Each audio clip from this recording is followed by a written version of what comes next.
Aloha. And a special aloha and mahalo to you, Admiral, to all those who are in uniform today, both here and around our world, and especially to our veterans and your ohana. Thank you so much for all that you have all done. 3 days ago, I was in another world. It was early on a beautiful, clear spring morning in Washington, D.C. last Thursday. Just as beautiful for our nation's capital as this morning is for us here in Hawaii. I joined a few of my colleagues in Congress in beginning our remembrances on this Memorial Day weekend by laying a wreath at Arlington National Cemetery. We laid our wreath at the grave of Army Infantry Sergeant John Blacknall of Virginia. Sergeant Blacknall was born on June 6, 1912, and he died at Omaha Beach on June 6, 1944, his 32nd birthday.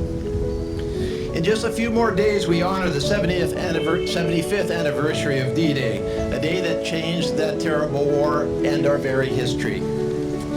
But today and tomorrow, we remember all those who, like Sergeant Blacknall, gave their lives to defend our great country and peoples throughout our generations. This natatorium was built as a living memorial to honor the more than 10,000 men and women from the then territory of Hawaii, who served us during another far-off war, now over a century old. Men like Chester Lee, John Davis, Charles Kanai, Eleka Kaohi, Julian Macomber, and Henry Rice. They were on the crew of the merchant ship SS Aztec. A German U-boat sank her just off the northwest coast of France. They perished along with 23 other crewmen on April 1st, 1917. We were not even in that war yet, but 5 days later, we did enter that war. And it was during that war that the organized militia of Hawaii took on a new name, the Hawaii National Guard. By June 1st, 1918, the Guard had deployed over 5,000 troops to fight in World War I. And as we know, all told, we would lose more than 100 of our own in that conflict. A few weeks ago, 100 years later, I had the honor of visiting the direct descendants of those early Guardsmen, our Hawaii Army National Guard troops deployed to active duty overseas.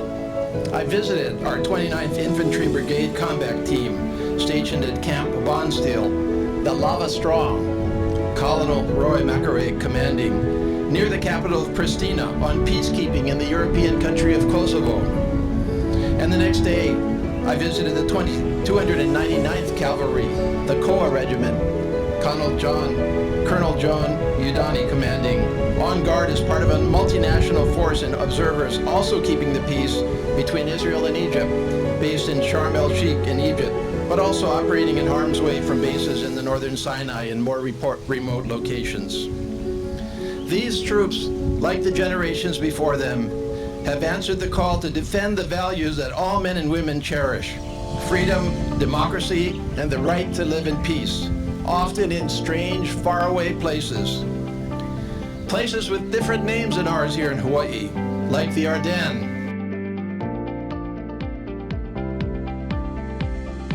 the Coral Sea, Incheon, Quezon, and Fallujah. And they also understood that by serving overseas and defending our values, it meant that they might well not return, as many have not. So let us then take this brief moment to remember those, like Sergeant Blacknall, and those on this memorial before and behind us, who gave their futures for ours. And to keep in our thoughts and prayers all the men and women who serve us today, here and around the world. Aloha, mahalo.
Morning, aloha. Aloha. Hey, thanks for coming. Hi, aloha. Thanks for coming. How's it? How are you? I like the shirt. What does it say underneath? Latest raw. Cool. Hi, aloha. Thanks for coming. Good morning. Aloha. Thanks. Saw you again. I missed you on the way in. Aloha. Good to see you. Thank you. How's it? Aloha. Ed Case. Yeah. Hey, thanks for coming. Aloha. Thank you. How's it? Aloha. You don't want to come up front? Oh, I decided to come back here. Okay. Hi. Nice to go to you. Oh. Thank you for all you're doing. Oh, thank you so much. I tell you, we need more like you. Oh. Well, I can do what I can do. Well, keep doing what you All right. Thanks. Thank you. Good morning. Aloha to everybody.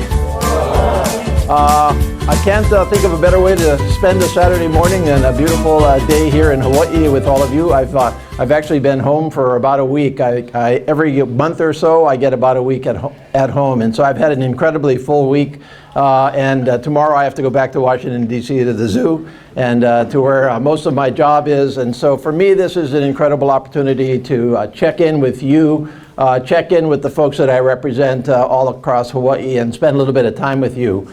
I want to, first of all, recognize a couple of people that are helping us out today and are making all of this possible. First of all, I don't know where Joy went. Joy at the Oahu Veterans Center. Are you here, Joy?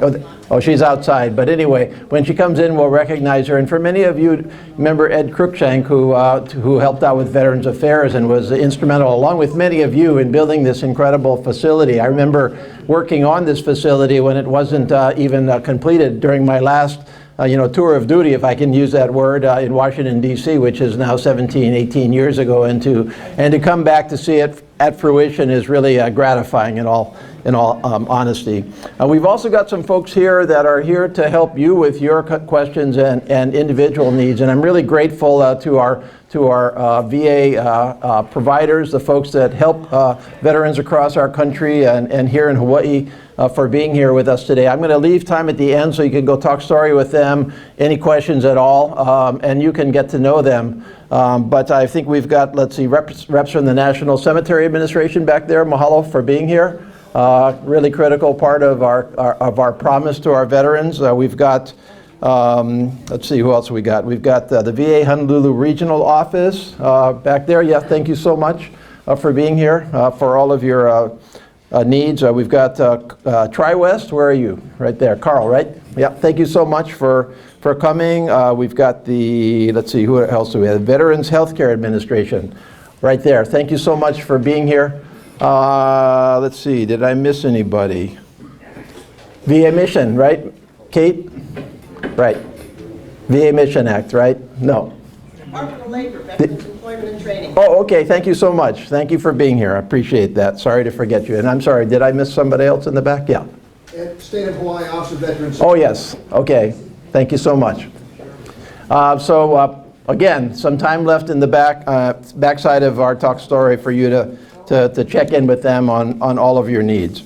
And again, welcome. This is actually, it's hard to believe, but I've only been in office for about 5 months now. I got sworn in on January 1st, and it feels like about 2 years, in all honesty. It's been a real whirlwind, both in Washington and then back at home, and then a couple of trips out of the country, which I'll talk to you about a little bit as well. But one of the things I really, really believe in, and always have, dating back to my neighborhood board days, which are way, way in the distance now, and then in my last tour of duty and when I was in the state legend here, is these kinds of meetings. This is just me. Here I am. There's nobody here censoring any of your questions. It's just you and me. And for me, this is completely invaluable because I have to represent you. And I don't live your lives. I live my life, but I have to absorb the lives and the concerns and the beliefs and the dreams of everybody I represent. And when you think about it, I directly represent 700,000 people in our United States Congress. I'm their only representative. And so I better know what 700,000 people think, roughly. And I also represent the rest of Hawaii, too, because we have two representatives, as you know. Tulsi Gabbard is my colleague, and she represents the rest of the state outside of urban Honolulu. And we both feel, and the congressional delegation has always felt, that we both represent everybody in Hawaii. So in that sense, I feel I represent 1.4 million people, including, of course, 120,000 or so veterans and your ohana. And so these talk stories are critical to me. So this is my 8th talk story since I got into office. Formal talk story, I should say, because I talk story all the time. If I'm on the street or if I'm at an event, you know, we're talking to folks, finding out what's going on. I ran about 5 talk stories about 6 weeks ago, 2 months ago, throughout the 1st Congressional. Again, the 1st Congressional is from Makapu'u in the east, all the way through Honolulu to Kahe Point on the west, and up to Mililani Mauka. So that's my kuleana, my direct kuleana. And then, of course, the rest of the island and the rest of the state is also indirectly. We ran it about 6 weeks ago, as I said. We're going to do it again later in the year, move around the neighborhoods a little bit. Probably about 3-4 more months. We'll run another 5 or 6 throughout. And so these are designed to give you the opportunity to come down and have meetings like this. I also have done 2 talk stories with our troops overseas. Because one of the trips that I took out of country was about 4 weeks ago now, where I went to visit our Hawaii National Guard troops. I feel that's really, really important to visit the troops where they are stationed, where they are deployed. And we've got National Guard troops doing amazing work in the country of Kosovo, in the Balkans. They're doing peacekeeping work there. They're doing us proud. And then I went down to Egypt, same thing. Our National Guard troops are stationed in the Sinai. They're doing peacekeeping between Israel and Egypt, have been successfully doing it, the peacekeeping operation, for 40 years now. And right now, our Hawaii National Guard troops are in control and running the southern sector of the Sinai peacekeeping out of a place called Sharm el-Sheikh. And so I went down in both places, you know, same kind of thing. I walked around, talked story, had lunch, and, you know, informal. But then I ran a talk story like this, which was really cool, I thought, to be able to do that overseas, because after all, they're not home here. They can't come to these meetings. But I can go to them, and we can run the same thing for them. Little touch of home. So that was really great. So this is my 8th one.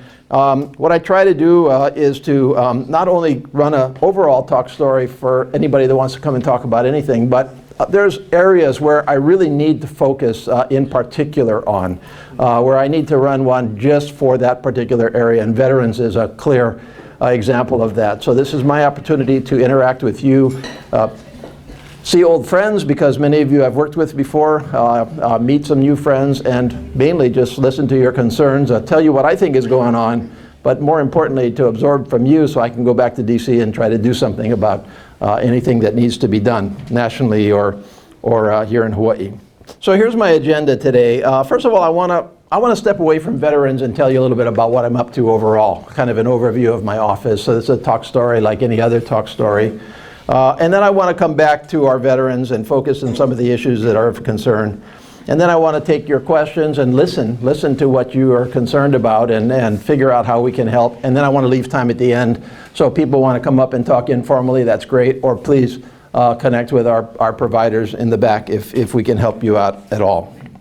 So what's it been like to be back in office for just 5 months? Well, this is actually my 3rd tour of duty in Washington, D.C.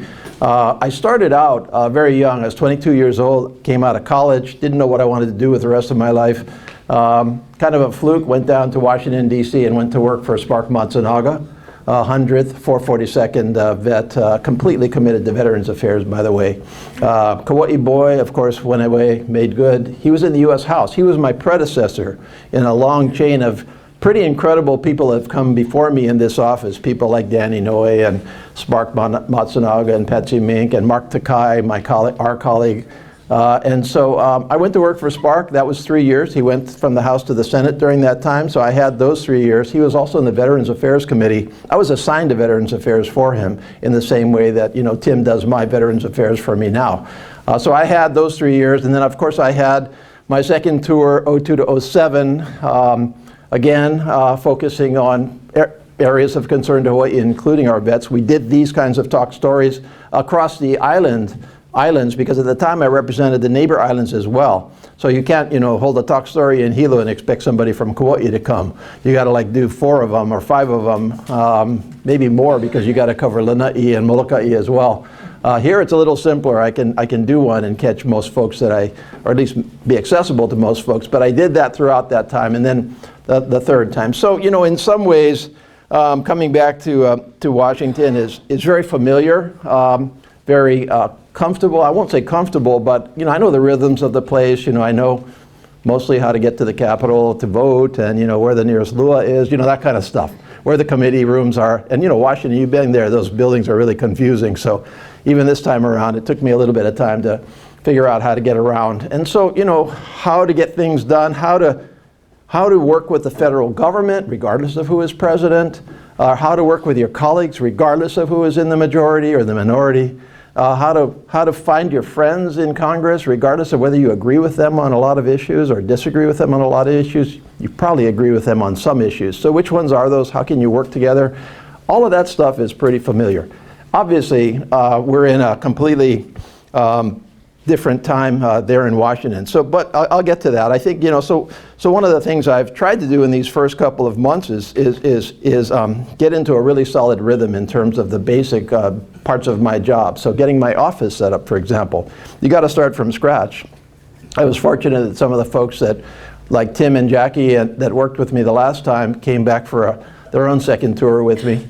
And so we've got an office all set up in Washington, D.C., which is where I do a lot of my legislative work. And then we've got a district office here in downtown Honolulu, which is completely open and accessible to you. That's where we really interact directly with folks that need our help here in Hawaii. And the information on our offices and where we are and how to reach us is all in the handout that I hope you all got.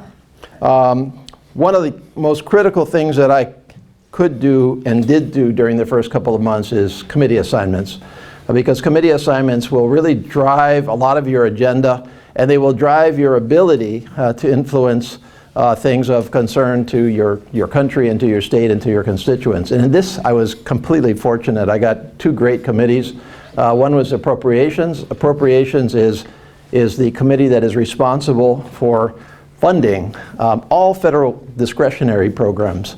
So discretionary, non-discretionary is like Social Security. It's just automatic, you know, every single year. Discretionary is every single year we decide how to allocate $1.4 trillion of federal spending every year. And so that's a critical committee. And you know, you all know from, you know, Danny Noe, who was on appropriations in the Senate for 40 years, he obviously used that to the great benefit of you know, the country and for Hawaii and the veterans for that matter.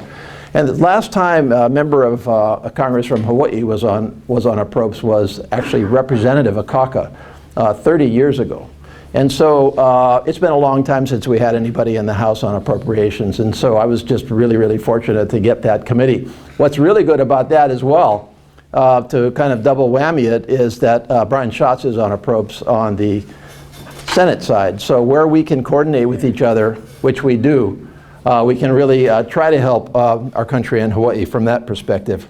I'm also on natural resources, which is an area of passion to many, many folks throughout Hawaii, protecting our environment.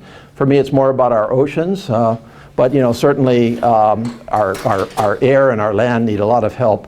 This is also the committee that is responsible for Native Hawaiians as the indigenous peoples of Hawaii. And so there's a lot of kuleana in that committee that's directly relevant. One of them, for example, is the USS Arizona Memorial, which is critical to us all here in Hawaii for a lot of different reasons, but is also a national park, a national memorial. It's under the Department of the Interior.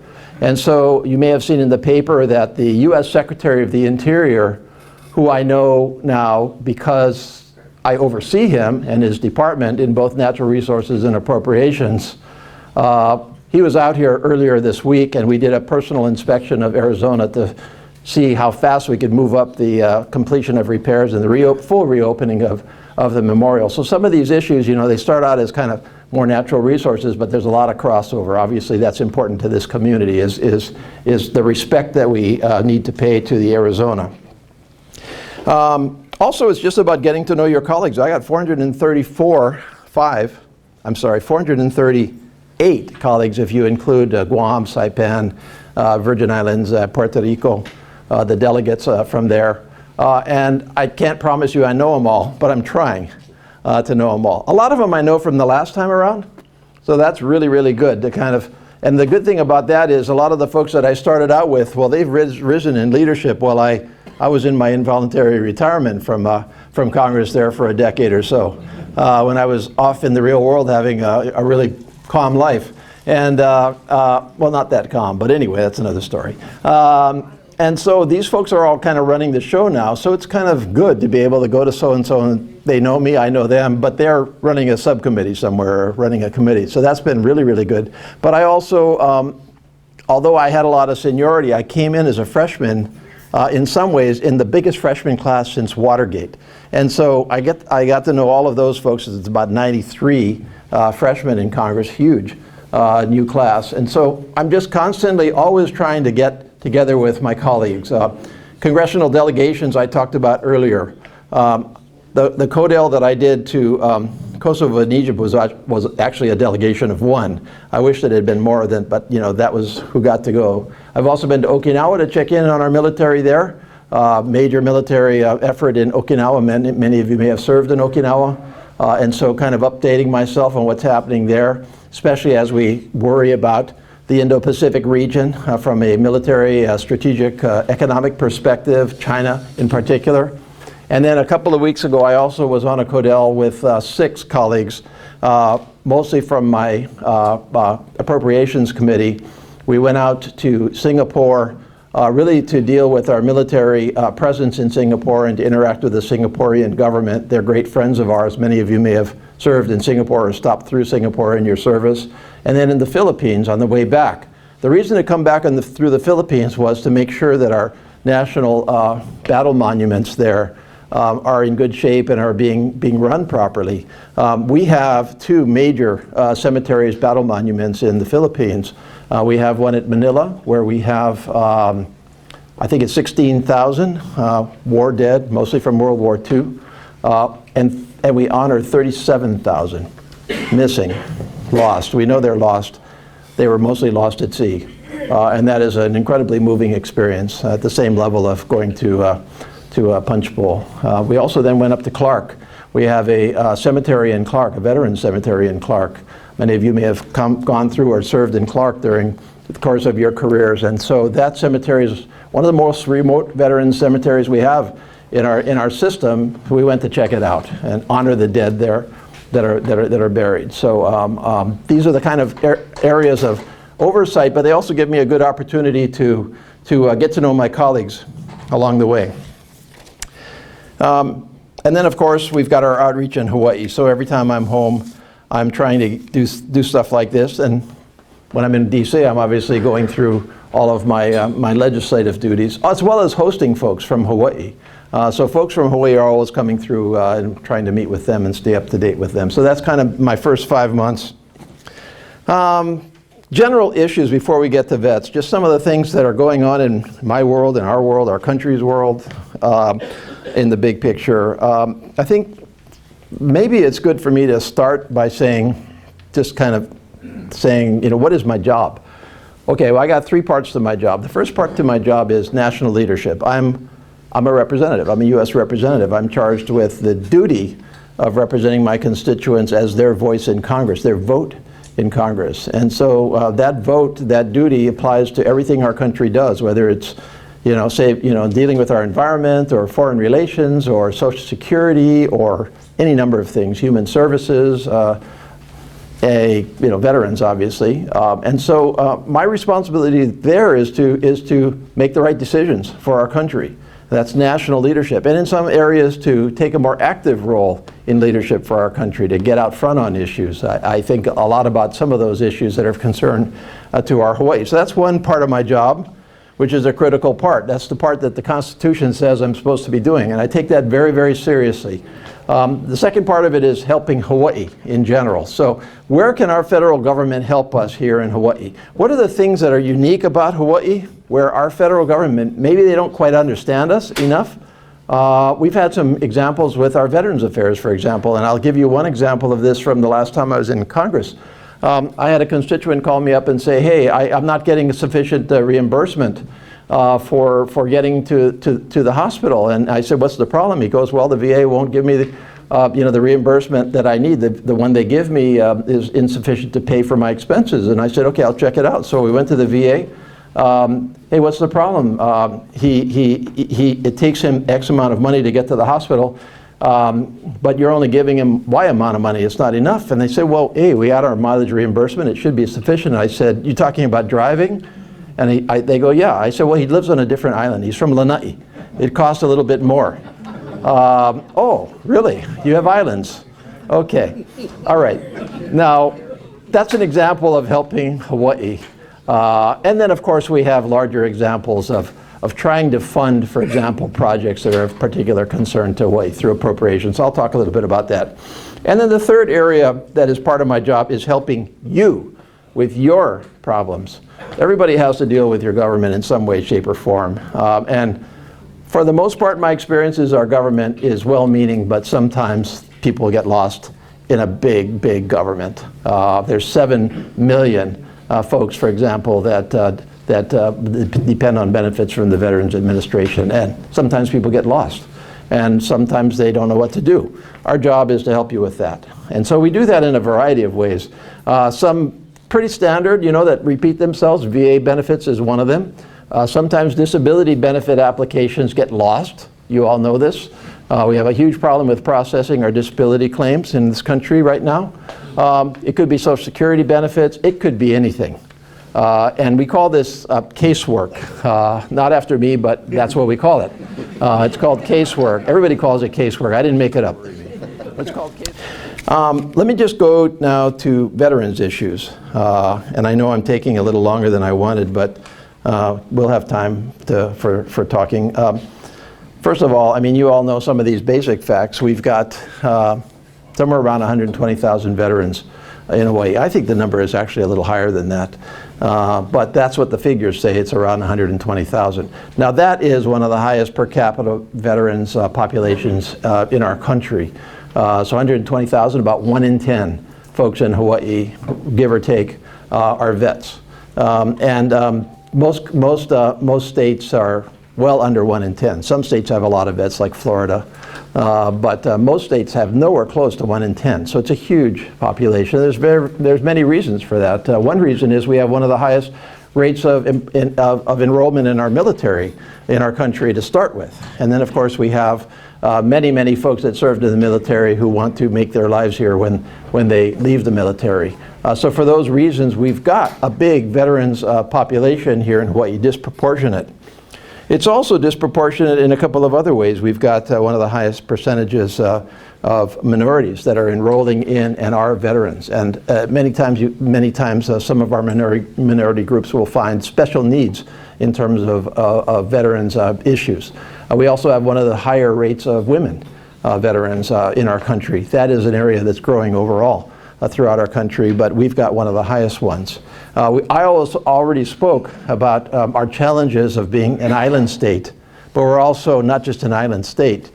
We're an island state in the middle of a big ocean. And so we don't have the same opportunities to go from one state to another to find specialized care. We've got to try to provide all of it in one place. So we've got a big, strong, and in many cases unique veterans community here in Hawaii that is dealing also with some trends that are common to the rest of our country. We've got almost 20 million vets now in our country, of whom about 7 million are Gulf War vets. So that's the largest cohort of our vets. So and that makes sense. We've had a lot of folks that have been deployed over the last 20 years of war in the Gulf, and they are coming back and they are becoming vets. And so they have some of their own special needs, just as our Vietnam War vets had their special needs, and our vets from all of our particular wars. And so what are some of these areas that are really popping up as concerns? And one thing I meant to say at the beginning was that when I was appointed to the Appropriations Committee, and it came time for me to select subcommittees. So you've got the committee, the Big Picture Appropriations Committee. We are responsible for the the big picture, the 1.4 trillion per year. But we divide that up into 12 subcommittees, roughly the same as the federal departments. But we divide it 12 ways, and you get some degree of choice in terms of which ones you want to rank and try to get on. And the one that I definitely wanted to get on was MILCON VA, which is Military Construction, Veterans Affairs, and related agencies. Those related agencies are for the most part, are veteran cemeteries and battle monuments. And so this particular subcommittee, and I was successful in getting on that subcommittee, so we've only got, let's see, what do we got? We got 4, 7, about 11, 12 members of that subcommittee. So 12 members out of 435 are primarily responsible in Congress for the decisions on all veterans funding and all military construction funding. So that's a critical one for our Hawaii. So I was really happy to get on that committee. And so we have used that committee to try to deal with the issues of our veterans, along, by the way, with our we have a veterans committee led by my friend and colleague Mark Takano from California, nonpartisan, pretty bipartisan committee. Other committees have interests in veterans affairs, but the two that are the biggest are veterans, the Veterans Committee, and the MILCON VA Subcommittee and Appropriations. So well positioned to deal with these, but also well positioned to listen to some of the concerns. And we've been through a number of hearings in the last few months to try to figure out what we can and should be doing for our vets nationally. And I've been able to weigh in on some of the stories from Hawaii. I'll just give you a couple of the things that, and none of this is going to be a surprise to you, but hopefully this will maybe validate things. We're behind on taking care of women's health related issues, very much behind in that area. We've simply got more women's vets coming out than the Veterans Administration has been adjusting to. Now, the Veterans Administration is trying very, very hard to adjust, and so I'm not down on them for it. It's just that when you have that rate of growth in our women's vets and you have a system that's kind of got to turn on a little bit of a dime to adjust to women-specific veterans' health and other issues, then you got to keep pushing along to get that done, and we've done that. Tried to do that in that subcommittee and that committee. We have, as you all know, still just discouraging and tragic examples of veteran suicides going up, mental health issues for our veterans. And so we have tried to work with the VA to continue to expand services that are focused on mental health rather than physical health. And you've probably heard the term whole health, which is an entire integrated program that tries to take a look at veterans' needs from a holistic, if I can use that word, way. Some great people in the VA that came to talk to us about that, what they're trying to do, a combination of physical, mental. Tim Ryan is one of my colleagues on the VA subcommittee. Tim was a freshman with me back in 2002. Now he is a pretty senior guy, and he's chair of his own subcommittee in the veterans. He's also running for president. I don't know how long that's going to last. Tim, he's this big rugged guy from Ohio. He represents Ohio. He looks like he could work in a steel mill in Ohio, And Tim's a yoga guy. You wouldn't think it looking at him, but he's been a fan of yoga for a long time. He's been trying to get kind of more institutional yoga into the veterans' health-related stuff, and he's succeeded. And so that's part of whole health. So how do we think differently about how we deliver health care, the veterans area? Healthcare delivery overall. I talked earlier about disability claims, which is a huge issue for us to try to accelerate the disability claims processing. But once you get into the VA healthcare system itself, and you know this far better than me because I'm not in the VA healthcare system, but I obviously work in it, it's inconsistent throughout our country. You tell me, but I think the assessment is pretty good here in Hawaii relative to the rest of the country. But there are pockets of our country where you have very inconsistent results in terms of VA healthcare delivery. Great concerns in terms of our veterans just getting the basics, not much less the more specialized need that they often need. So we've been trying to work in those areas. And then of course, homelessness, veterans homelessness, which has always been a critical problem for the veterans community, which represents really a failure of our system in many ways to care for folks enough that we would, catch them rather than have them slip into that situation. Now, we still have far too many veterans in Hawaii that are homeless. I think the last count was somewhere around 450, 500, which was down.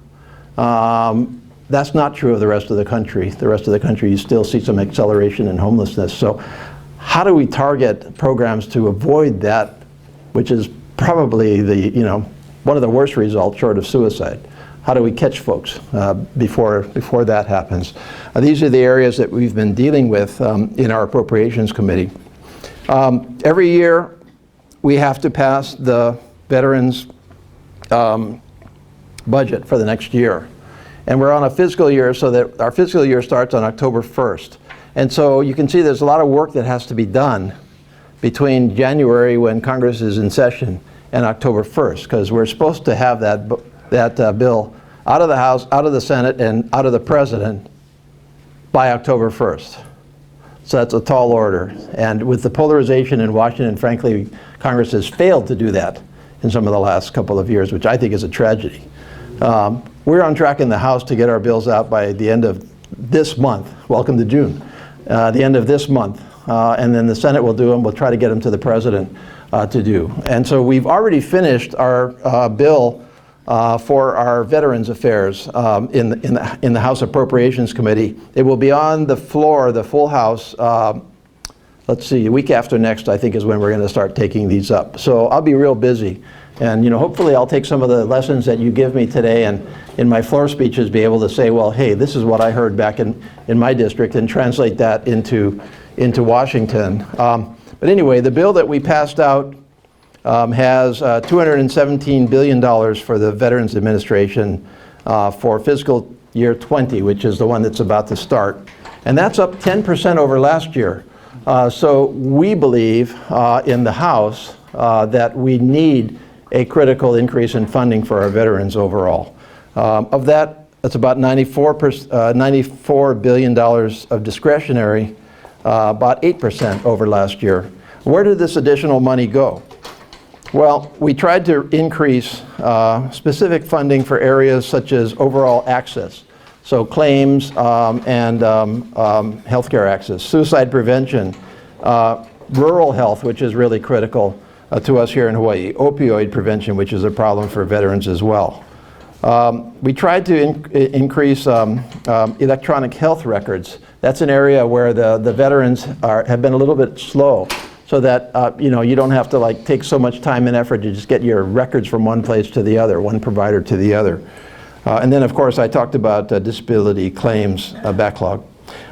Here in Hawaii, what we're focused on, what I am focused on in the appropriations process and otherwise, keep the new West Oahu Veterans Home on track to make sure that is built. We've been working with the governor, I think successfully on that, and with your communities. Our veteran cemeteries always need help. We've been working through the National Memorial Cemetery of the Pacific and some of the plans they have. How can we help? Of course, you all know that they are running out of, well, actually they have run out of burial space there. Any new burials are because we are identifying MIAs who are choosing to be buried somewhere else. So that's opening up burial space. But other than that, it's very difficult to find burial. There's plenty of columbarium space there. But the State Veteran Cemetery always needs a little bit of help there, because that's where the next generation of burials will probably go under the Fed's agreement with the state. And then, again, I worry about our minority vets here and our women vets like anywhere else. So, how can we help you? What do we need from you? What do I need from you? Well, first of all, I need to listen and hear from you as much as you can. I've given you the information on how to get in touch with us. I am happy to come and talk to your individual groups if you want me to. Just the way we are. It can be however you really want to do it. I'm happy to attend your events and your ceremonies and maybe just say a few words and just mingle around and listen. But whatever way works for you, What helps me is to stay in touch, because if 6 months go by and I'm not hearing anything from vets about vets issues, I'm thinking that's my problem. Nobody else's. I'm thinking, hey, there's something that's happening here, because I always assume there's some way that we can improve. With that, again, thank you for coming here today, and I am open for our discussions. Okay. Yes, sir. Congressman, thank you again for being here and for being so accessible. So I'm here on behalf of the Iraq and Afghanistan Veterans of America. Our legislative director, Tom, asked me to come over. First of all, thank you for speaking to suicide prevention, because we were the driving force behind the Clay-Hump Suicide Prevention Act. Thank you for speaking about women warriors. They're 20% of not only the military, but also the veterans, and we're pushing the Deborah Sampson Act. One thing I wanted to ask you about, though, is, and this is the specific thing you asked me to bring, we're asking you to co-sponsor H.R. 663, which is the Burn Pits Accountability Act. Congresswoman Gabbard, she introduced it to the House already. The bill directs DOD to include in periodic health assessments an evaluation of whether service members have been exposed to open burn pits or toxic airborne chemicals.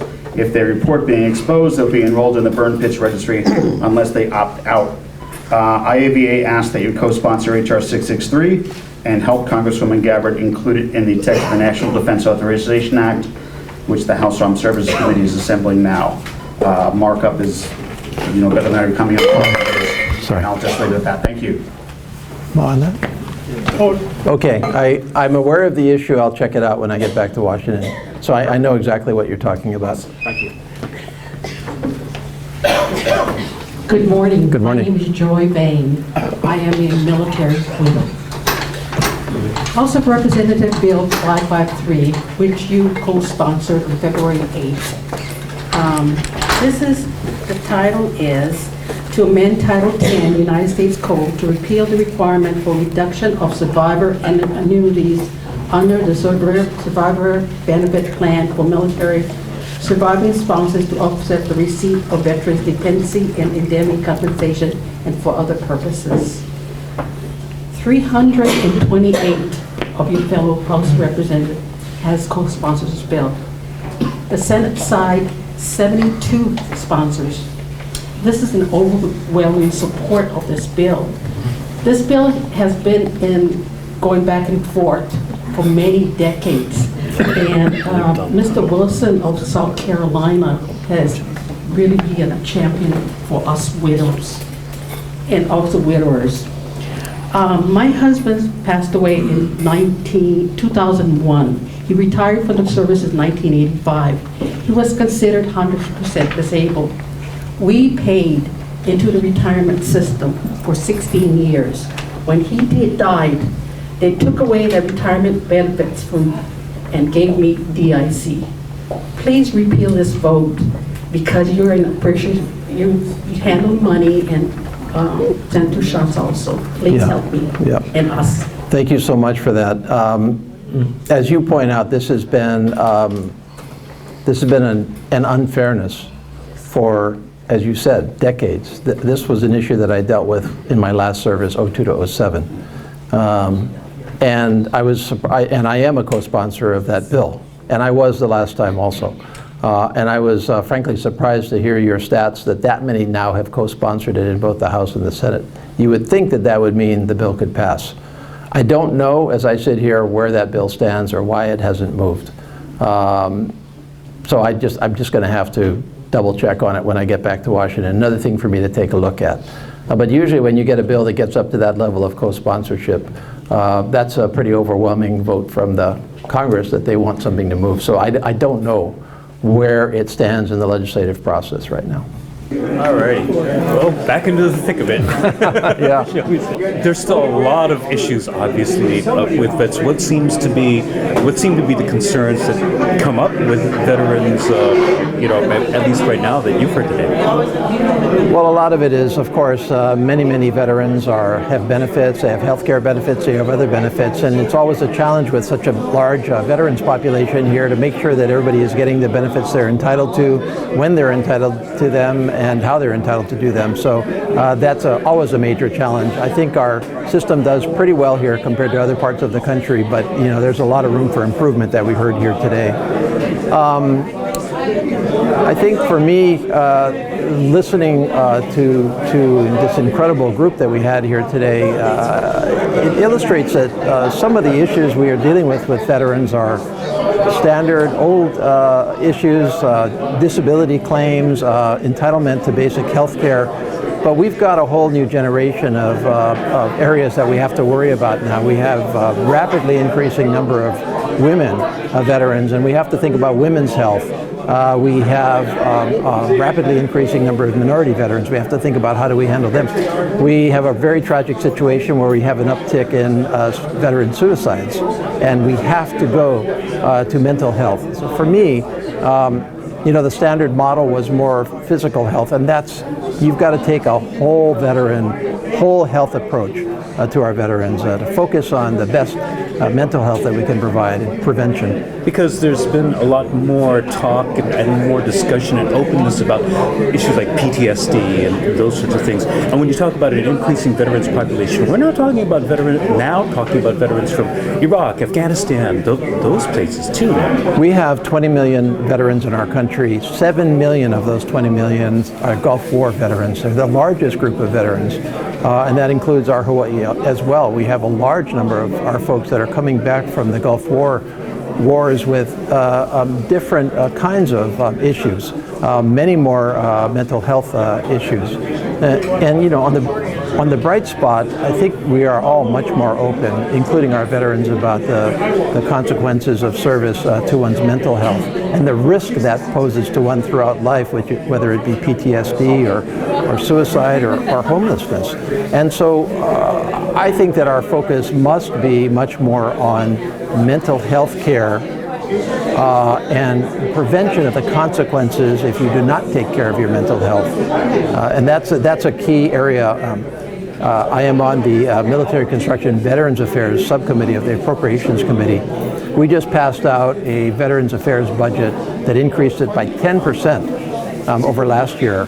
And that 10% goes not only to the basics that we talked about, but specifically to mental health, specifically to women's health, specifically to improving the healthcare delivery system through telehealth and electronic records, and specifically to processing disability claims, which is a real backlog right now. Folks deserve to get their benefits. So if you have to wait in line for a year to 18 months to get your disability claims processed or your appeal processed, that's not what we promised. So we got to fix that. All right. Anything else important that I didn't ask you about, Ed? It's just for me, it's an incredible honor to serve. It's an incredible honor to serve Hawaii's veterans. We've got one of the largest per capita veteran populations in the country, have served in every single one of our conflicts and over a long period of time. And so to be able to spend some time with them and try to listen, just really listen before I go back to DC tomorrow night, to kind of get my marching orders, so to speak, on what is actually needed at the local level. And obviously, a lot of them turned out to knowing that you were here, just so they could. Well, that's really gratifying, And what we offer to our veterans, as to anybody else I represent, is not only trying to lead nationally on the issues that are of concern, not only trying to help our specific veteran community here in Hawaii, but so many of the issues that we talked about here are just individual matters.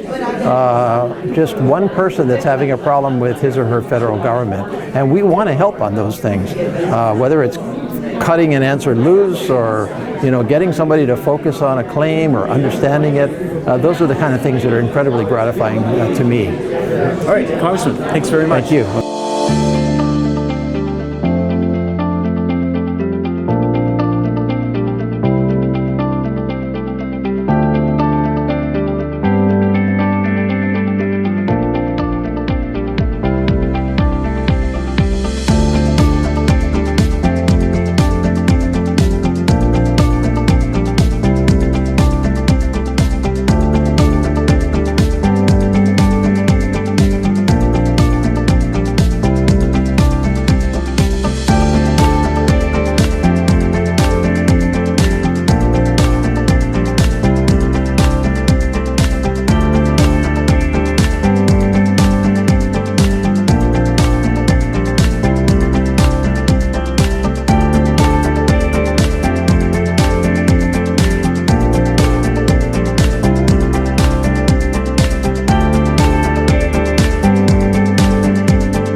know, since our nation's founding, we've had over 1 million of our men and women who have given the last measure of their devotion. As President Lincoln said, they've given up their future so that we got to have ours. And you know, the least we can do is to remember them individually, those that we've known. We all know people that have died in the service of our country, and also collectively, so that we honor them and so that we remember that there was a reason why they fought and died, and that we need to be true to their memories. And I think that's what Memorial Day is really about for me, is can I again say to myself, I remember you, I will not forget you, and I will be true to why you gave your life.